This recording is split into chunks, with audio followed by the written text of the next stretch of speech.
Hey guys, welcome back to my channel, and I hope you're ready to go on a safari with me because today we are doing a dazzled or disappointed on the new Natasha Denona Safari All Matte Palette. Whole lot of controversy going on around this for shade names, for quality, all kinds of stuff. So if you want to go on an adventure with me, keep your arms and legs inside and let's get started. Alright guys, so let's go ahead and start off with the box. So it comes like this. It does match the actual palette itself as far as color scheme. A lot of times her eyeshadow palettes or her products will come in that typical white kind of boring box, so I kind of like that she did keep it the same. Makes it a little bit nicer. On the back you do have the shade names that come in this palette. You do have 15 eyeshadow shades in here. It is made in Italy. And let's see, you've got 15 shades at 2.5 grams or 0.08 ounces. So before we go into the palette itself, let me go ahead and take you through the Sephora description so that you kind of have an idea of what it is in case you just started looking into this or if you maybe even haven't heard at all. But it's a palette that has 15 new sophisticated shades with Natasha's signature matte formula. After receiving a huge amount of requests, Natasha decided to design the perfect matte palette. The color scheme is safari inspired, offering wearable warms, cool muted tones, and unique medium to dark shades to complement your current collection. Natasha creates her palette so that any 3 shades in a row can be used to create an entire look. The top row features cool muted and gray tones, the middle row is warmer tones, and the bottom row has richly requested rich reddish tones. Monochromatic looks are simple to create by using colors horizontally, and polychromatic looks can be created by using colors vertically. What else you need to know? These shadows are not dusty and come in a zero fallout formula, which is ideal and yet very hard to find in matte textured, which I think is a very lofty claim. The price tag I know is what is a shot to the heart. It's $129, but it is Natasha Denona, so you are getting into luxury at this point, and it is limited edition. So at this point, let's go into the palette itself. I am here for this color. I love, for some reason, I am very drawn to army greens, like these type of olive greens. Something about it is just so good and makes my eye shade pop. I'm just kidding.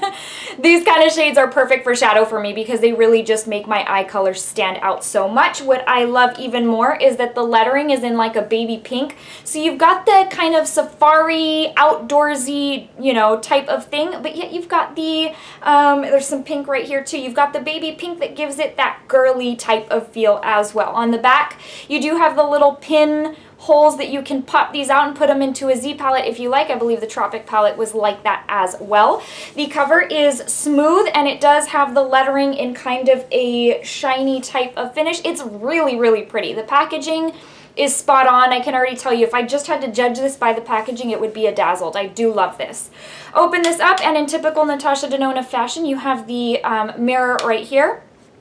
And then you have the safari shades right here. So let me bring you in a little bit up close, and that way you can kind of see what they look like. I am wearing it today, have been wearing it for the past few days actually, and you know me, if you do know me, you know that doing all matte looks is very difficult for me in the sense that I love my shimmers, my metallics, my foils, my glitters. So it is rare that I do all matte. So I do have a little bit of glitter going on today. I'll go into that with you later.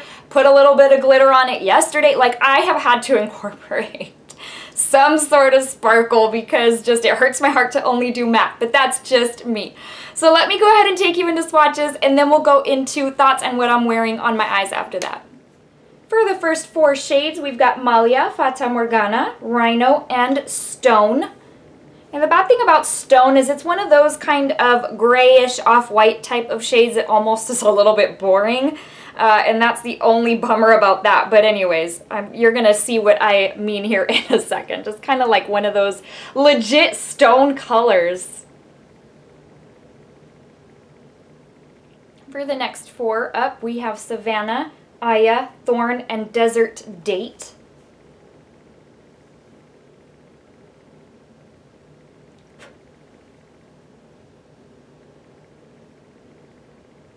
Here we have Shea, Tribe, Lotus, and Amara.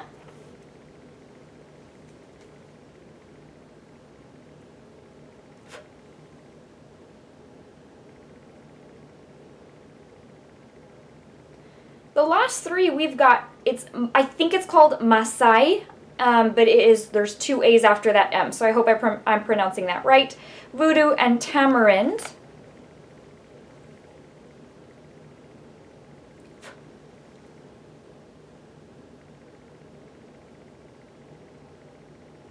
If you hadn't noticed, I am totally keeping in safari theme here. I mean, you don't get any more safari than Disney's Animal Kingdom. I'm just saying. I'm going all out for this theme here. Anyways, let me tell you what I have on my eyes today. So I went into my crease with Lotus. It's this baby pink. Found it, it built up quite nicely. So I've got that in my crease. Then with it's kind of a pencil brush, kind of not. It's a Sephora, it's almost like a cut crease type of brush. I went in with the shade Rhino right here. Built that up quite a bit on kind of a little lower than that pink, but also in the crease. I ended up going in with concealer to kind of do a cut crease, but not really, and I packed the orange shade Tribe right over that, all over the lid. On the bottom lash line, I do have Fata Morgana right here. And actually on my inner corner, I have something totally different. It's a MAC eyeshadow from last year's holiday collection. I needed something to stand out in the inner corner, guys, so I'm really sorry about that. So let me zoom you in and I will go through that with you one more time so that you kind of, again, have an idea. So in the crease up here, I have the shade Lotus, and then that kind of olive green type shade is Rhino. The orange shade all over is Tribe. And then that blue shade down on the lower lash line, Fata Morgana. And then, again, this is a MAC shade from last year. And I do have Urban Decay glitter liner in my crease to kind of add a little bit of sparkle there. I needed something a little bit of oomph, if you know what I mean. So for someone like me that, you know, won't usually use all mattes, I needed a little something. So that's what we've got going on for today. So that being said, I want to take you into my thoughts, because at this point in time, I feel like it's kind of like all over the place, kind of subculture all over again, with people hating it, loving it, liking it, and, you know, all of that. So first off, I do have to say that these do have minimal fallout, but I don't know that I agree with the claim that they have no fallout, because with Lotus, when I was going in with a blending brush, had a little bit of fallout. I mean, that's to be expected, but I have to say it was pretty minimal. As far as the feel of these matte shades, mine are very, very soft, very, very creamy, I have coffee on the brain. And they're not dry, they're not chalky, they're not dusty, they're very, very satiny and creamy. Kind of what we know to be the case for these new Natasha Denona shades, because I think her Tropic ones were like that as well. So that is that. Nothing to complain about there. Now the next thing is that people have been having like a lot of issues, kind of, it's kind of like a deja vu of subculture. So I don't usually watch or really read a whole lot of reviews, or any reviews really, when I'm looking to review a product, because I don't want it to kind of, I don't want my decision to be swayed one way or the other. I kind of want it to be just, this is my opinion, my decision, this is what worked for me. I don't care what worked or didn't work for anybody else, but this is my skin tone, my skin type, it's my likes, my dislikes, my wants, my needs, that kind of thing. And so I know what's going to work for me, what I end up loving or not. So there's really no sense in watching everything else until I've posted mine. Then I like to go watch. But somebody had commented on my, it was on my Instagram, when somebody had asked if I was going to get this, if I had seen everything going on. I'm like, yes, unfortunately, because I see it all on the Instagram feed. I saw it on Mel Thompson's, on my feed on YouTube.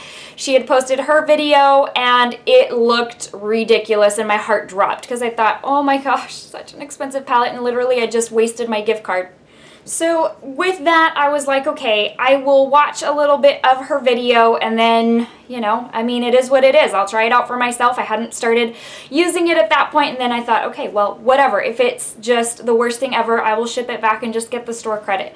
Or back on a gift card, or whatever the case may be. So I watched her video, and that was very disappointing. I mean, for a $129 palette, yes. I mean, that was horrible, horrible, horrible. I was like, oh, what is going on?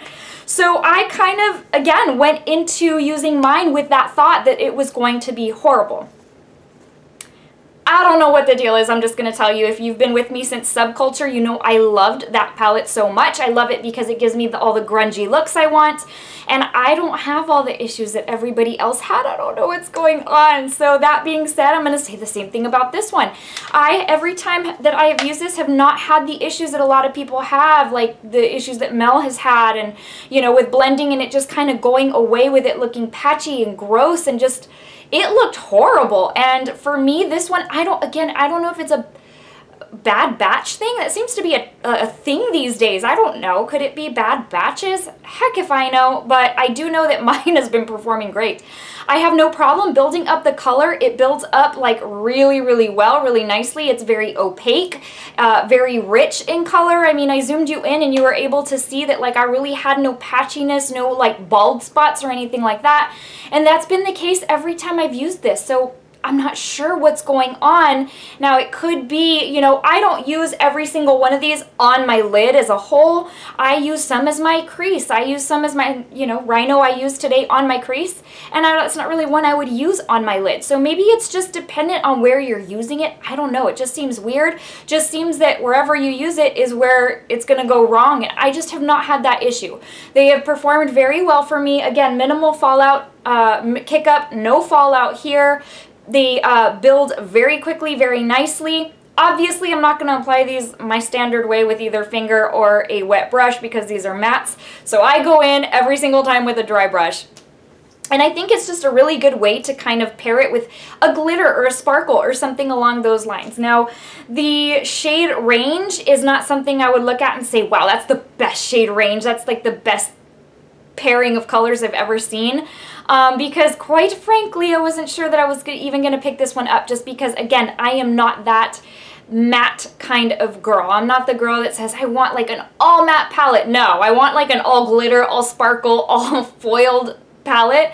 Like the Desi and Katy one from Dose of Colors coming up, that one I want. That's going to be right up my alley. But something like this is not really up my alley. However, I have really enjoyed the Natasha Denonas that I have purchased. I loved the Tropic palette. A lot of people hated it. So I don't know what's going on. I just like to go against the grain, I suppose. That being said, it's hard for me to tell you that this is an absolute dazzle for me only because of what I just said. I'm not a full-on matte type of girl. So I know I won't get as much use out of this one as I would other palettes. So aside from that, I do very much like it. I have enjoyed putting it to use. I think it's got great shades for fall, even taking it into winter. It's a very unique theme. I like that it's something we haven't seen before. I like the theme of the outside. I like that it's that safari theme. I just like those different types of things. So love it. I think it's an amazing palette. But I don't want to recommend it to you and say, yes, it's a dazzled, go get it, when so many people are having issues. So my advice to you, if you really want this, is to wait and see if they're going to correct this issue. Because if you're going to plunk down $129, or even if it's a gift card, that's a gift card you could have used on something else. So I would perhaps wait and see if they're going to fix this issue. I don't know. I'm thankful that I guess got one of the good ones. I'm not sure. But yeah, so that's the take on that. Real quick, I do want to give you a side-by-side of this one and Subculture because a lot of people were comparing them. Hold on. So let me first, I started swatching on my fingers before I even gave you the side-by-side. So first off, let me give you the side-by-side because I know a lot of people were saying they thought it was going to be pretty darn similar. So that's what you've got going on there. That's what you've got going on there. So some similarity for sure. Definitely a lot of differences also. But I want to take you through a couple of the swatches that I feel to be most similar, a couple of the pans of product, so that you have an idea that if you already own Subculture, if you held on to it, that you know what you have as far as similarity goes. So here we go. These two. Untamed is Anastasia and Savannah is Natasha Denona. So they are quite similar there with the difference of, let me build this one a little bit more so that you can see the difference. So in here, this is Anastasia, this one is Natasha Denona. Obviously the Anastasia being more pigmented.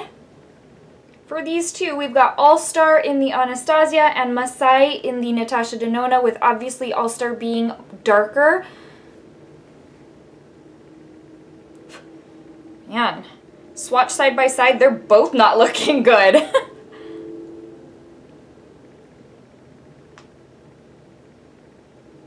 Here we go, we've got Axis from Anastasia and Fata Morgana from Natasha Denona.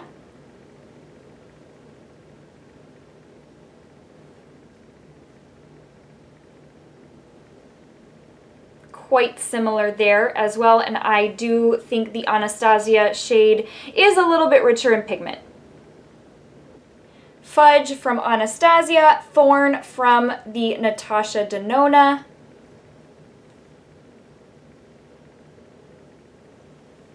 There again, very, very similar.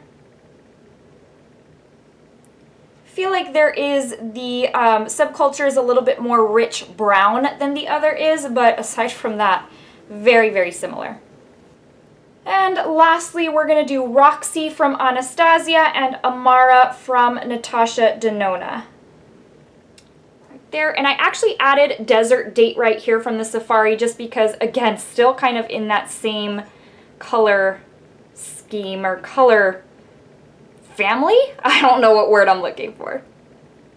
Alright, so that brings us to the end of that little comparison. So to end this video, final thoughts. Again, I can't give you a dazzled because I'm not a lover of all things matte shadows. I really am not. I'm not disappointed either because I think I went in with the mindset that mine was going to be horrible. Maybe I just got a good one. I'm not sure. So that's that. I kind of leave it up to you to make that final call depending on how bad you want this. And so if you're kind of on the fence, if you kind of take it or leave it, I say leave it just because it's a gamble whether you're going to get a good one, a bad one. I just don't know. I don't know. It's kind of weird. It's sad, really, because at $129 each and every one should be amazing. It should blend itself. It should be so pigmented. Anyways, what can you do? Alright guys, that brings us to the end of this video. I hope you found it helpful. Thank you so much for watching. I really do appreciate you. If you are looking for me on Instagram, you can find me at Michelle's Glamour. I hope you'll consider subscribing. I'd love to have you as part of this YouTube family. Before I let you go, you do know I have to give you the verse of the day if you are a part of my channel and if you're new to my channel. I love giving a verse of the day just to help encourage you, to help brighten your day. For me, there's no better way to do that, to, you know, to cheer myself up, to help just kind of like calm, you know, turn everything off just because of this crazy world than reading a scripture verse from the Bible. Today's, guys, comes from Psalm 37, 23, and 24, and I may have already read this one in the recent few videos, I can't remember, but I do love this verse, and it says, "If the Lord delights in a man's way, he makes his steps firm. Though he stumble, he will not fall, for the Lord upholds him with his hand." It's kind of an amazing thought, isn't it? Well, guys, thank you so much for watching. I, again, appreciate your time. I really enjoyed going through this with you, and I will see you very soon in the next video. Bye, guys. Take care and enjoy the rest of your day.